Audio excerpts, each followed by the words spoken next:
Well, I don't want to be here, from you guys to be defend what I'm going to say, but I have some comments there. I mean, in my opinion, when somebody do a mistake, always he tried to find excuses for his mistake. All of us came here to this country not for the sake of Allah. All of us came here for His sake, for His benefits. Okay? Then we realize our mistakes, what we did to ourselves and to our children. And now we are coming up with certain kind of solutions or dreams, as you mentioned, to solve them. So we put our children in the situation that you are telling about. Making da'wah doesn't start with families. When people make da'wah, the companions of the Prophet ﷺ, they don't go as families, they went as individuals. Then when they establish the ground for the community, they move to that place. We here came with our families, and we put them in danger in this society. And now we are trying to find solutions that they are not solutions, they are mostly dreams. Another point here, give you an example from history.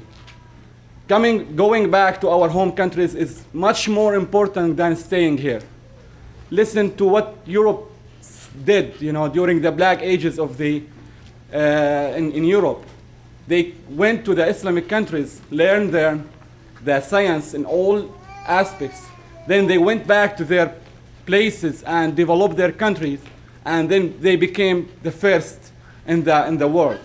That's what we need to do. That's why we came here. That's most of us what their country, or their families send them here.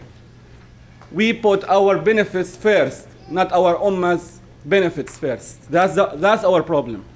Lack of morality here, you are not going to change the lack of morality by 1 or 2 or 3 years or 10 years. That's when your children grow up. That's when you will see your children doing the bad stuff that you will regret. That's the problem. You don't need something to change it in 70 years. You will need something to change it in 10, 15 years, or in next day. So I don't say, staying here is bad or good. This is your own judgment. But in my opinion, going back is much important than staying here, because our country needs us and the ground is there, not here. Believe me, the ground is there. It's much easier to grow your children there. I came from places that, from a country that's not, highly, good place to live in as, freedom or something like that. But I believe in the people there, because when the people come here, they are good. So people like you should go back to their country, sacrifice themselves to the sake of Allah, and not stand here talking about dreams, because dreams won't solve our problems. Brother, yeah, that's all. This is a question and answer session. No, if you could I could make some comments here, but just one thing I remind you with the ayah. إن الذين توفاهم الملائكة ظالمي أنفسهم قالوا فيما كنتم قالوا كنا مستضعفين في الأرض قالوا ولم تكن أرض الله واسعة فتهاجروا فيها. The translation, if I could do it really well here. Okay. Those who, the malaika, the angels came to them, to take their souls. They will say, and they are, hurting themselves because they did bad things in their life. They will say excuses. We are weak in the land in the land there. They will tell them, there was no place for you to move in and to find some place different or better. Okay. You are putting your children in danger. Don't advertise for staying here. Okay, well, appreciate your comments. Dr. Rasha would like to say something. Yes, of course I would. I'm not going to get emotional about this, because we've been through that many times before. We have a problem in the immigrant community. We come here as students, and year after year after year, we say we're going back, and we never do. See, this is a problem. As I said, you're thinking there. Why are you here? Why are you here?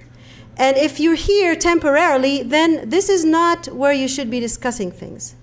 Because, see, my husband made the decision to stay in this country. I consider myself an American Muslim. I don't consider myself an Egyptian anymore. That's it. So I have to think in that direction. How am I going to benefit my Muslim brothers and sisters? That's what I'm thinking. Because we've made a decision. And it's very debilitating. And you say, ابدأ بنفسك وبمن تعول. This is what the hadith you have in mind. Start with yourself and those around you. So you need to turn to your families and do something about it so that they can have the thrust forward to go and benefit society. You see? This kind of vision is not my vision. You see? This is Qaradawi's vision. This is Jamal Badawi's vision. Okay? This is the scholarly vision. These people are thinking of having Islam everywhere. They're not thinking of just that Islam has those geographical boundaries where you can practice it back home and not practice it here. You see? And we're losing a lot of Muslims because of that kind of mentality. All right? And you need to change morality not because you're going to be asked about it now, but you're going to be asked about it in the hereafter. Al-amru bil-ma'rufi wa-nahy 'anil munkar. You are actually asked to enjoin goodness and prohibit evil. You cannot look at that and just stand passive.